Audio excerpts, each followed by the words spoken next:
भवसंभव भीतिभेदनम सुख संपत् करुणानिकेतनम व्रतदान तपः क्रियाफलम सहजानंद गुरुं भजे सदा। वर्णिवेशरमणीय दर्शनम मंदहास रुचिराननाम्बुजम पूजितं सुरनरोत्तमर्मुदा धर्मनंदन महं विचिन्तये। स श्री कृष्ण परब्रह्म भगवान श्री पुरुषोत्तम उपास्य इष्ट देवो नः सर्वाविर्भाव कारण। अनंत कोटि ब्रह्मांडना अधिपति सर्व कारणना कारण આપણા સૌના મોક્ષદાતા પરમ કૃપાળુ ઈષ્ટદેવ પરમાત્મા ભગવાન શ્રી સ્વામિનારાયણ સંપ્રદાય વરતાલ પ્રદેશ અધિષ્ઠાતા દેવ હરિકૃષ્ણ મહારાજ લક્ષ્મીનારાયણ દેવના દિવ્ય રૂઢ આશીર્વાદથી અમદાવાદ અને ભુજવાસી નરનારાયણ દેવના દિવ્ય રૂઢ આશીર્વાદથી વરતાલ ધામ પિનલને નિજ મંદિરમાં બિરાજમાન સંકલ્પ સિદ્ધ એવા ઘનશ્યામ મહારાજના દિવ્ય સાનિધ્યની અંદર સ્વામિનારાયણ સંપ્રદાય દક્ષિણ વિભાગ લક્ષ્મીનારાયણ દેવની ગાદીને શોભાવતા પરમ પૂજ્યપાદ પિતાશ્રી મોટાભાઈ શ્રી દિવ્ય કથાનું રસપાન જે તમને બધાને કરાવે છે એવા અમારા પરમ સ્નેહી એવા છપૈયા સ્વામી સર્વમંગલ સ્વામી, સભામાં ઉપસ્થિત ધર્મકુળ આશ્રિત શ્રીજીને લાડીલા સર્વેવાલા સત્સંગી હરિભક્તો અને સર્વ મોક્ષ ભાગી જીવાત્માઓ, દરેકને અમારા ખૂબ ખૂબ જય સ્વામિનારાયણ। આજે વરતાલ ધામ પિનરને આંગણે ભગવાન શ્રી હરિની પૂર્ણ કૃપાથી ગ્રંથરાજ ભક્ત ચિંતામણીનું શ્રવણ કરતા આપણો ત્રીજો દિવસ એટલે ત્રીજું સત્ર એ એના પૂર્ણાહુતિના આરે છે। અને ગઈકાલે બાપુજી અહીંયા જ્યારે પ્રત્યક્ષ હાજર હતા ત્યારે બાપુજી એક વાત કીધી હતી કે જીવનની અંદર પંચ્યુઆલિટીની બહુ મહત્વતા છે। બરાબર છે ને? યાદ છે ને બધાને? હવે પંચ્યુઆલિટી પ્રમાણે જોઉં તો સતીશભાઈએ 7:30 સભા પૂરી કરવાનો ને આશીર્વાદ આપવાનો મને સમય આપ્યો હતો ને એ પ્રમાણે મારી પાસે 3 મિનિટ છે। હવે આમાં કેટલું કહેવું ને કેટલું બાકી રાખવું એ નક્કી કરવું પડશે। આમ તો પિનરને આંગણે ભગવાન ચાલુ અચ્છા હવે બદલાઈ ગયું છે। હું આ ખોટ પાકા એમ કાનમ, હું હંમેશા કહું કાનમ પ્રદેશના ભગત છે ને એટલે કાનો માતર વગરના હોય એમ અમારે તો એનું નક્કી નહીં કંઈ એમ। અને લાડકો મહારાજના સમયથી ભગવાનને પણ ખૂબ લાડકવાયો સત્સંગ હતો કાનમનો, એટલે અમારી સાથે લાડ લડાવે। હવે અત્યારે ફરી ગયા છે તો આપણને 7:30 શરૂ કીધું તો આપણને ક્યાં વાંધો છે, આપણે કરવા જ આવ્યા છીએ। બરાબર છે? એટલે આજે ભગવાન શ્રી હરિની પૂર્ણ કૃપાથી વરતાલ ધામ પિનરને આંગણે જોત જોતાની અંદર 3 દિવસથી આપણે ભગવાન શ્રી હરિના દિવ્ય ચરિત્રોનું શ્રવણ એ ભક્ત ચિંતામણીના માધ્યમે કરીને કરી રહ્યા છીએ। શાસ્ત્રોની અંદર ભગવત કથા વાર્તા, એનો મહિમા, એનું નિરૂપણ ખૂબ સુંદર રીતે કરવામાં આવ્યું છે। 9 પ્રકારની ભક્તિની અંદર શ્રવણ ભક્તિ એની વિશેષતા એ શાસ્ત્રોએ ખૂબ જ આપણને સારી રીતે સમજાવી છે કે 9 પ્રકારની ભક્તિની અંદર અનેકો પ્રકાર છે। દરેક પ્રકારની ભક્તિ એ કરીને જીવાત્મા એમ કહેવાય કે ભગવાન તરફ અગ્રેસર, ભગવાનના ધામ તરફ ગતિ કરવા માટે થઈને એ હંમેશા અગ્રેસર થઈ શકે છે। પણ આ તમામ ભક્તિઓની અંદર સૌથી સરળ અને સહજ કોઈ ભક્તિનું કદાચ એક માધ્યમ બતાવવામાં આવ્યું હોય તો એ માધ્યમ શ્રવણ ભક્તિને બતાવવામાં આવ્યું છે। શ્રવણ ભક્તિ એટલે કથાના માધ્યમે કરીને જીવાત્મા જ્યારે પરમાત્માના ચરિત્રોનું શ્રવણ કરતો હોય છે તો એ માત્ર ભગવાનના ચરિત્રોના શ્રવણને કરીને એ જીવાત્મા શ્રવણે કરીને પૂરું નથી થતું, એ કાર્ય શ્રવણથી જ પૂરું નથી થતું। એ શ્રવણના માધ્યમે કરીને જીવાત્માનું અંતર એ શબ્દોએ કરીને નિષ્પાપ બને છે। અને નિષ્પાપ જ્યારે જીવાત્માનું મન બને ત્યારે હંમેશા એની અંદર પરમાત્માનો વાસ થાય છે। આ એક શાસ્ત્રનો બહુ સહજ અને સરળ સિદ્ધાંત છે। હું ઘણી વખત આ વાત સમજાવતો હોઉં કે જીવનની અંદર કોઈ પણ ઉપલબ્ધિને આપણે પ્રાપ્ત કરવી હોય, આપણે બધાએ જે આ કાર્ય કરીએ છીએ, આ દિવ્ય સત્સંગ માણીએ છીએ, આ કથા વાર્તાનું આયોજન થાય છે, આની પાછળનો મુખ્ય હેતુ અને ભાવ શું છે? તો અહીંયા ઉપસ્થિત તમામ ભક્તોના હૃદયની અંદર એક જ ભાવ છે કે કેમ કરીને અમે અમારા મનને ભગવાનની અંદર પોરવીને આ કળિયુગી વાતાવરણ, કળિયુગી સમયની અંદર સુરક્ષિત થઈ અને મનની અંદર શાંતિની અનુભૂતિ સાથે પોતાના જીવનને ભગવદમય બનાવી શકીએ.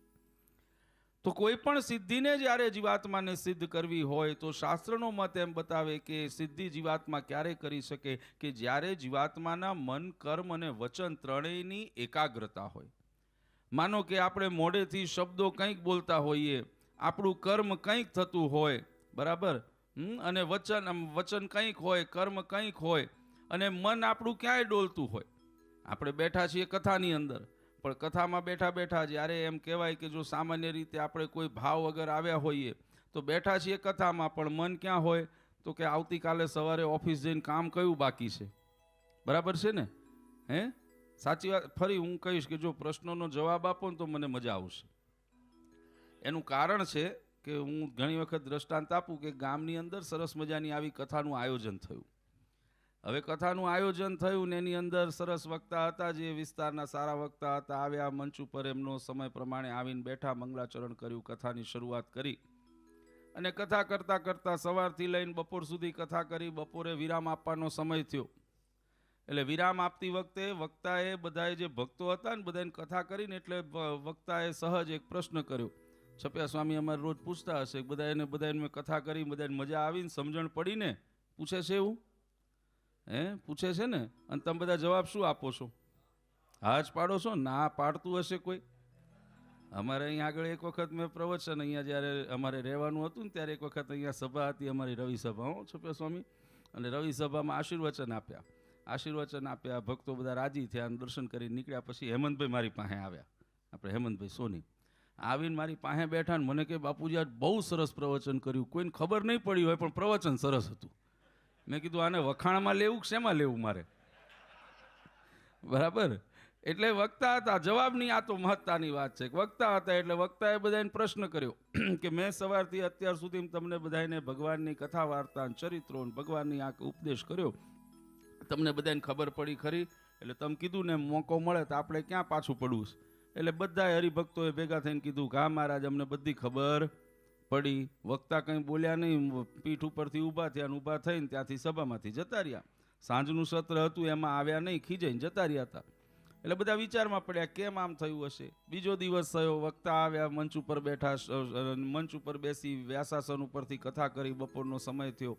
બપોર પડતા ફરી પાછું વિરામ આપતા પહેલા પ્રશ્ન કર્યો. બધાને જે મેં ઉપદેશ કર્યો ને ભગવાનની વાતો કરીને ભગવાનનું સ્વરૂપ સમજાવ્યું, બધાને ખબર પડી ખરી ને? એટલે બધાએ વિચાર કર્યો, ગઈકાલ હા પાડી હતી, જતા રહ્યા, તો લાવો આજે ના પાડીએ.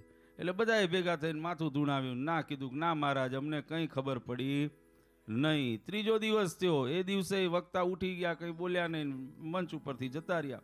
ત્રીજો દિવસ થયો, ત્રીજે દિવસે ફરી પાછું એ જ પ્રમાણે આવ્યા, વક્તા આવ્યા, મંચ ઉપર બેઠા, કથા કરી. બપોરનો વિરામનો સમય થયો.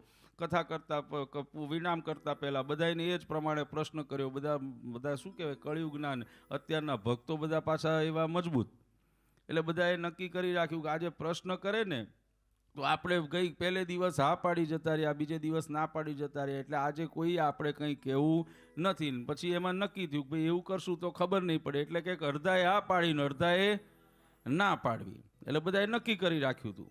એટલે વક્તા એ જ પ્રમાણે કથા કરીને વિરામ આપતા પહેલા પ્રશ્ન કર્યો. પ્રશ્ન જેવો કર્યો કે ભાઈ તમને બધાને ખબર પડી, એટલે અડધાએ હા પાડીને અડધાએ ના પાડી. હવે ના પાડી એટલે વક્તા ફરી પાછા ઉઠીને કથામાંથી જતા રહ્યા, પછી પાછા આવ્યા નહીં.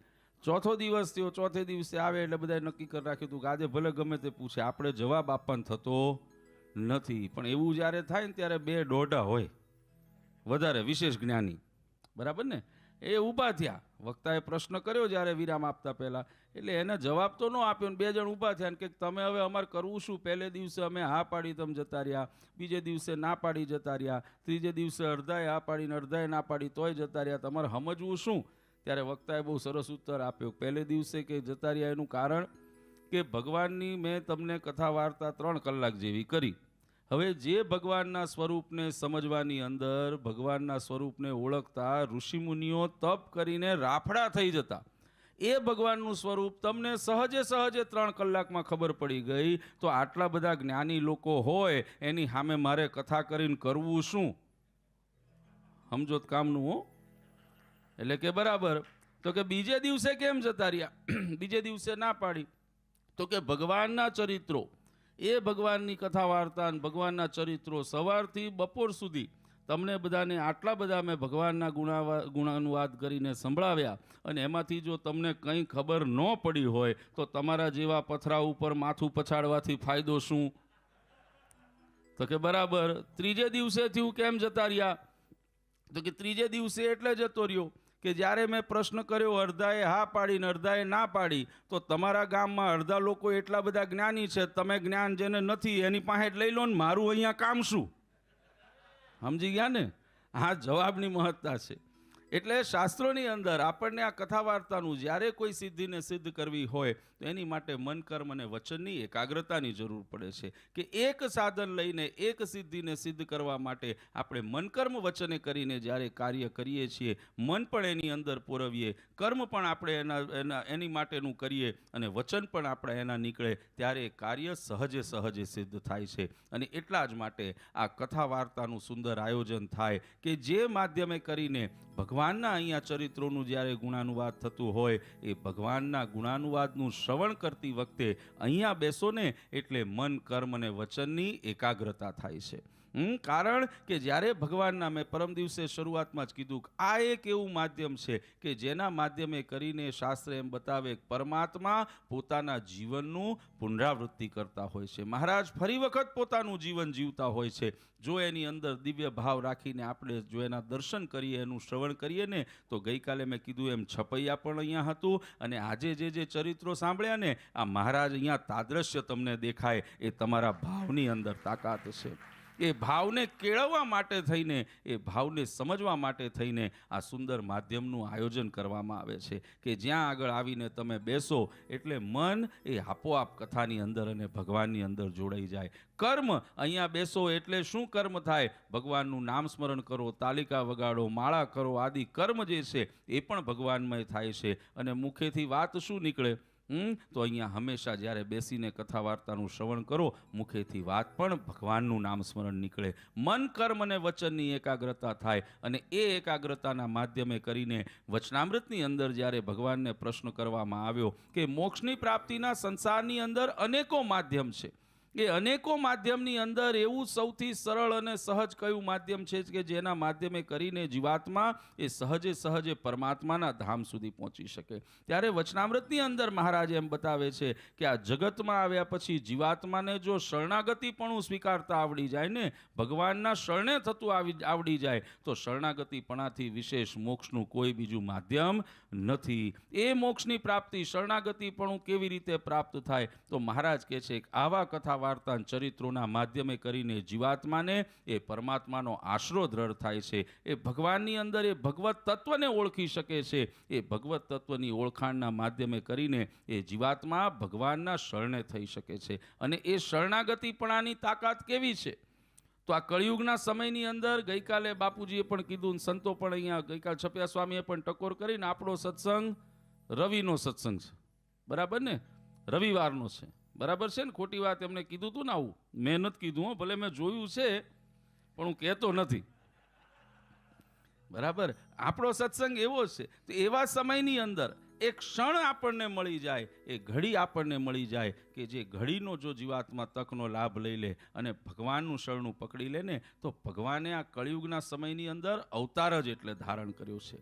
આ સંસારની અંદર ભક્તિની માટે થઈને એમ કહેવાય સૌથી શ્રેષ્ઠ જો કોઈ સમય અને કોઈ યુગ કહેવામાં આવ્યો હોય, મોક્ષની પ્રાપ્તિને સરળ બનાવે એવો કોઈ યુગ કહેવામાં આવ્યો હોય, તો એ કળિયુગને કહેવામાં આવ્યો છે. કારણ કે પહેલાના યુગોની અંદર પરમાત્માની પ્રાપ્તિ તપ, વ્રત આદિ, ઉપવાસ, યજ્ઞાદિ ઘણા મોટા મોટા કાર્ય કરીને એને પ્રાપ્ત થતી, પણ આ કળિયુગની અંદર માત્ર ભગવાનનું નામ સ્મરણ કરી લે ને તો એ જીવાત્માનો બેડો પાર થઈ જાય. એ શક્તિ ભગવાને આપણને આપી. એટલા માટે હરિલીલામૃતની અંદર વિહારીલાલજી મહારાજે લખ્યું, જે સ્વામિનારાયણ નામ લેશે એના બધા પાતક બાળી દેશે. આ નામની, ભગવત નામની એટલી તાકાત છે કે ભગવાનનું નામ જો સાચા હૃદયથી કરીને શરણું લે ને તો મહારાજ જીવાત્માના કર્મ સામું જોતા નથી. વચનામૃતની અંદર બહુ સુંદર મહારાજે વાત લખી છે કે જો જીવાત્માના કર્મ સામું અમે જોઈએ તો આ સંસારમાંથી કોઈ એવું સક્ષમ નથી. નંદ સંતો એવા સક્ષમ નથી કે જે અક્ષરધામ સુધી આવી શકે. પણ મહારાજ કહે છે કે જ્યારે જીવાત્મા અમારું શરણું ધારણ કરે છે, અમારા શરણમાં આવે છે, પછી અમે જીવાત્માના કર્મ સામું જોતા નથી. અને એના દ્રષ્ટાંતો મહારાજે સંપ્રદાયમાં ઘણા બધા આપ્યા, પણ હું સહજ એક આપું. જોબન પગી, આપણે બધાએ નામ સાંભળ્યું છે ને, જોબન વડતાલો. આપણને કેવા દયાળુ ભગવાન મળ્યા છે, કેવા કૃપાળુ ભગવાન મળ્યા છે. એ જોબન પગી, જોબન લૂંટારાના નામે જેને એમ કહેવાય આપણે સૌ જાણતા. અને જોબન લૂંટારો એટલે એની કેવી ધાક, એમ કહેવાય વડોદરા ગાયકવાડ સરકાર પણ એના નામથી એક વખત થરથર કાંપતી. એવો એ મોટો લૂંટારો. કોઈનો જીવ કદાચ લેવો હોય એને ક્ષણ ન લાગે, કોઈને કદાચ લૂંટવા હોય તેને ક્ષણ ન લાગે, એને મનની અંદર થડકાર ન થાય. એવા અનેકો પાપ એને જીવનની અંદર કર્યા. પણ જ્યારે એમ કહેવાય જોબન પગી ભગવાનના શરણે થયા. એક વખતનો પ્રસંગ એમ થાય કે મહારાજ બેઠા હોય, મહારાજની આગળ જોબન પગી આવે અને જોબન પગી આવીને ભગવાનના ચરણની અંદર સ્પર્શ કરે. મહારાજ જોબન પગીના હાથની અંદર પાણી આપે, હાથની અંજળીમાં પાણી આપ્યું. અને મહારાજે જોબન પગીને કીધું કે જોબન, તમારા કરેલા પાપ કર્મ પોકારો. આજે જે તમે પાપ કર્યા છે ને એ યાદ કરીને તમે આ પાણી ધરતી પર મૂકો. એટલે જોબન પગીને જેવું એવું કીધું ને જોબન પગી રડવા માંડ્યા છે. ચૌધાર આંસુએ રડવા માંડ્યા. મહારાજ વિચારમાં પડ્યા, અમે એને પાપ પોકારવાનું કહીએ, પાપ મુક્ત કરવાનું કહીએ છીએ, જોબન પગી રડે છે શું કામ? એટલે મહારાજે જોબન પગીને પ્રશ્ન કર્યો, જોબન રડો છો શું કામ? જ્યારે પ્રશ્ન કર્યો ત્યારે જોબન પગીએ સામે ઉત્તર આપ્યો, મહારાજ મેં મારા જીવનની અંદર એટલા પાપ કર્યા છે, હું એટલો પાપી જીવ છું કે જો હું મારા પાપ પોકારીને એને યાદ કરીને આ પાણીને આ ધરતી ઉપર મૂકું ને તો આ ધરતી બે ભાગની અંદર વહેંચાઈ જાય. એટલો મોટો પાપી જીવ હું મારા જીવનની અંદર મેં પાપ કર્યા છે. પણ શાસ્ત્રનો આપણો મત એમ બતાવે છે કે એવો પાપી જીવ હોવા છતાં પણ જ્યારે ભગવાનનું શરણું લીધું ને, મહારાજે જોબનના કર્મ સામું જોયું નથી. અને એનું પ્રત્યક્ષ પ્રમાણ હોય તો જોબન વડતાલો આજે તમારી મારી માટે દ્રષ્ટાંત બનીને ભક્તરાજ જોબન પગી બનીને આપણી વચ્ચે બેઠો છે. આ શાસ્ત્રની, ભગવાનના ભક્તિની, આશરાની એ તાકાત છે. અને એ તાકાતની અનુભૂતિ કરવાનો અવસર એ આપણને આ કથા વાર્તાના માધ્યમથી પ્રાપ્ત થાય છે. વાલા ભક્તો, આ કથાનું માધ્યમ મેં કીધું ને, ભાગવતજી આદિ ગ્રંથોની અંદર પણ શ્રવણ ભક્તિનો મહિમા ખૂબ બતાવવામાં આવ્યો છે.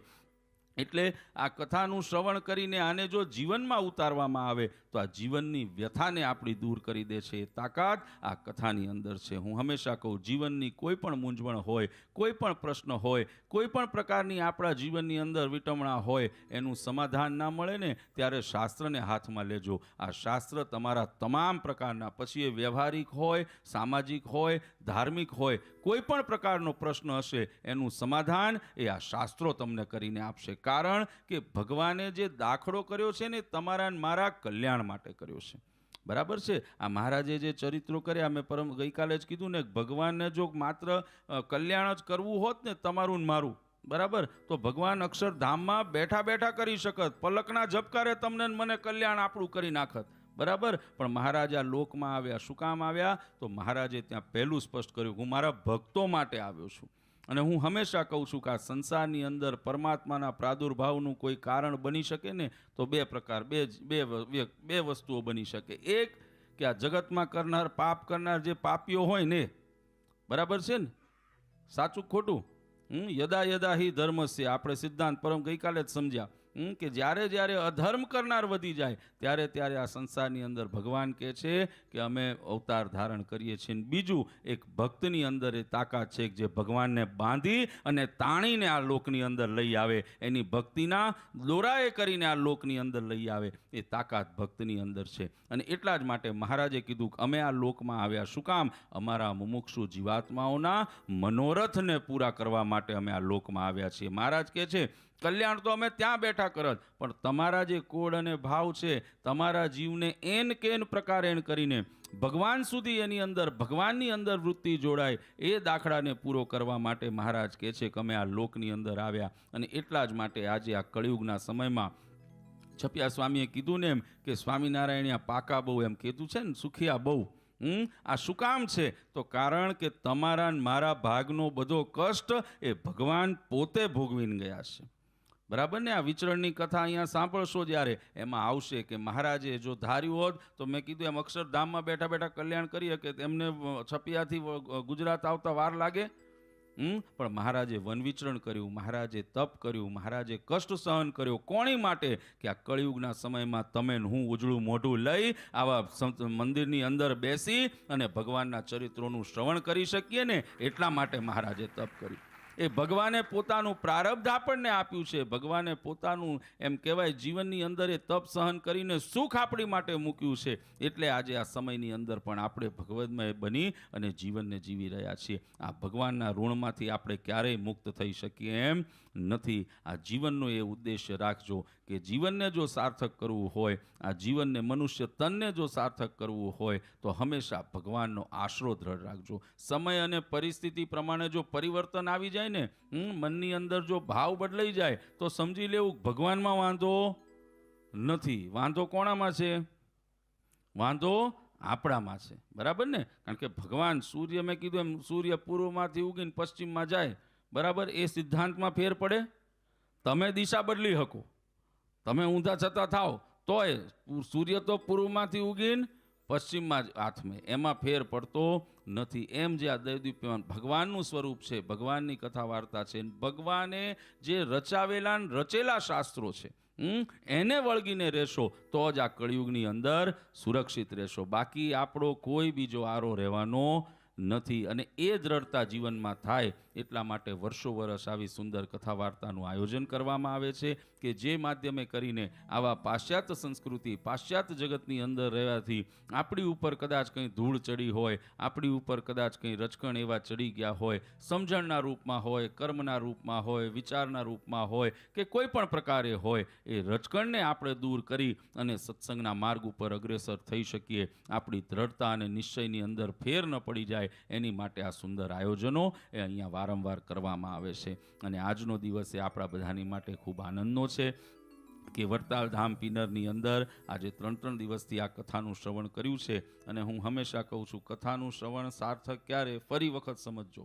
એને સાંભળીને મનમાં શબ્દસહ એના ભાવથી જો ઉતારીએ ને તો એ સાંભળેલી કથા કામની. બરાબર? પણ જો એક કાને સાંભળીને બીજા કાને કાઢી નાખીએ ને ખાલી આપણને ગમતું પકડીએ તો એ કથા નકામી. બરાબર? આપણે એમાં સાંભળીએ, માનો ભાગવતજીની કથા ચાલતી હોય ને એમાં આવે કૃષ્ણ પરમાત્મા માખણ ખાતા હતા, ખાલી માખણ પકડો તો એમ મેળ આવે નહીં. બરાબર? હમણાં આપણે કથા સાંભળી ને, અહીંયા આપણે કથામાં પ્રસંગ આવે છે કે ભાઈ ભગવાનને, કારણ કે ચરિત્રોનું શ્રવણ કરીને એમાંથી શીખવાનું હોય. બરાબર? પણ શું શીખવાનું હોય? ભગવાને જે કર્યું એ નથી શીખવાનું. બરાબર? ભગવાને જે સમજાવ્યું છે ને, મહારાજે એક ચરિત્ર કર્યું, બાળ સ્વરૂપની અંદર જ મહારાજે કર્યું, ભાભીની શું કહેવાય અંગૂઠી ચોરીને ગયા ને પેંડા ખાઈ લીધા. હવે કરો અખતરો, મેળ આવે? આપણાથી એ ન કરાય. કહેવાનો હશે પરમાત્મા હતા, એમને પોતાના ભગવાનપણાની પ્રતીતિ કરાવી કે અંગૂઠી આપી, બધા પેંડા ખાઈ ગયા, બધું કર્યું. રામ પ્રતાપજી મહારાજ જ્યારે ત્યાં ગયા તો કે દુકાન આખી એવી ને એવી ભરેલી રાખી. આ એ ભગવાને પોતાના ભગવાનપણાની પ્રતીતિ કરાવી છે. હવે એમાં તમે ચોરી પકડવા જાઓ તો કેમ મેળ આવે? પણ અત્યારનો સમય એવો છે, ઘણા આમ સત્સંગની અંદર ને દરેક જગ્યાએ ભગવાને આમ કર્યું હતું એટલે આપણે થાય. પણ ભગવાને કીધું એમ કરવાનું છે, ભગવાને કર્યું એમ કરવાની તાકાત આપણી નથી. અને એ સમજણ જો આ સત્સંગના યોગમાં રહેશો ને તો જ મળશે. બાકી હું હંમેશા કહું છું કે બહારના સંસારની અંદર ભૂખ્યા વરુ ડગલે ને પગલે ફરે છે. આમાં હમણાં સાંભળ્યું ને, કૃત્યાઓ ઘણી છે. અને હવે એ તો ખાલી મહારાજ માટે હતી, હવે એને ભક્તોથી શરૂ કરે છે, ત્યાંથી ઉપાડું. હવે એનાથી સુરક્ષિત રહેવું હશે ને તો એ કહેવાય સશક્ત આશરામાં રહેવું પડશે. અને સશક્ત આશરો મહારાજે આપણને આ મંદિર પોતાના સ્વરૂપ અને આ સત્શાસ્ત્રોના રૂપમાં આપ્યું છે. એટલે હંમેશા એનો આશરો જીવનમાં દ્રઢ રાખજો.